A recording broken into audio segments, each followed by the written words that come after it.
गर्मी का मौसम चल रहा है। अप्रैल के बाद अब मई में भी सूरज ने अपना रौद्र रूप धारण कर रखा है, जिससे गर्मी बढ़ने लगी तो गला भी सूखने लगा है। ऐसे में प्यास बुझाने के लिए फ्रिज का ठंडा पानी लोगों को बीमार कर रहा है, लिहाजा मिट्टी का मटका बेहतर विकल्प बन रहा है। देखिए हमारी खास रिपोर्ट।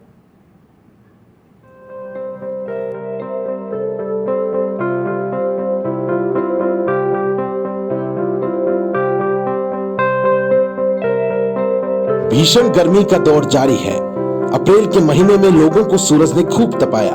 इस साल के अप्रैल महीने ने पिछले कई सालों के रिकॉर्ड तोड़ दिए, लेकिन लोगों को उम्मीद थी कि अप्रैल के बाद मई का महीना कुछ राहत देगा।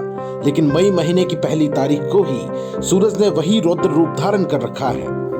इस भीषण गर्मी में लोगों का गला बार बार सूख रहा है। प्यास बुझाने के लिए ठंडे पानी की बोतलों या फिर फ्रिज का पानी उपयोग कर रहे हैं, जिससे कई प्रकार की बीमारियां होने की आशंका रहती है। लेकिन इसी के बीच बाजारों में वो पारंपरिक फ्रिज भी आ गए हैं, जिसके बारे में हम आपको बताएंगे। लेकिन उसके पहले जान लीजिए वो पारंपरिक फ्रिज जो लाभदायक तो होते ही हैं, साथ ही ज्योतिष शास्त्र में भी उसे बेहद शुभ माना गया है।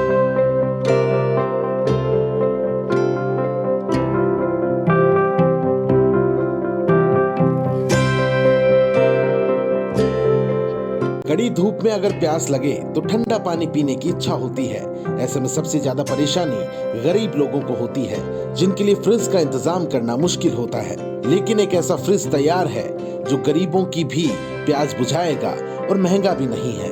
गर्मी की आहट और बढ़ते तापमान के साथ ही बाजारों में गरीबों के फ्रिज यानी मटके बिकने शुरू हो गए हैं। प्रदेश के अलग अलग क्षेत्रों में हजारों दुकानों पर मटके सजे हुए हैं।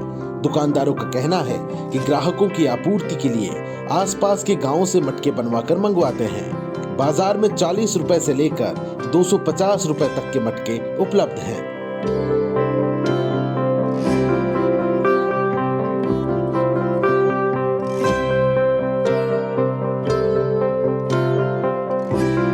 शास्त्रों में मिट्टी का घड़ा पवित्र माना गया है। इसका पानी न सिर्फ गले को ठंडक पहुंचाता है, बल्कि इससे व्यक्ति का भाग्य भी जुड़ा होता है। इसलिए लोग अपने घर में मिट्टी का मटका रखते हैं। शास्त्रों के मुताबिक घर में जल की दिशा ईशान कोण यानी कि उत्तर या पूर्वी दिशा होनी चाहिए। ये दिशा जल के देवता वरुण देव की मानी जाती है। इससे सुख समृद्धि के साथ घर में सकारात्मक ऊर्जा बढ़ती है। लिहाजा गर्मी की सीजन में लोगों को ठंडे पानी के लिए मटका सबसे जरूरी है। लेकिन एक पक्ष ये भी है, इस मटके को बनाने वाला प्रजापति समाज आने वाली पीढ़ी को लेकर चिंतित है। प्रजापति समाज के लोगों का कहना है कि सदियों से चला आ रहा मटका व्यवसाय अब धीरे धीरे ठप होता जा रहा है। इस पारंपरिक व्यवसाय को बनाए रखने के लिए सरकार को कोई ठोस कदम उठानी चाहिए, जिससे प्रजापति समाज का उत्थान हो सके। ब्यूरो रिपोर्ट, समाचार प्लस।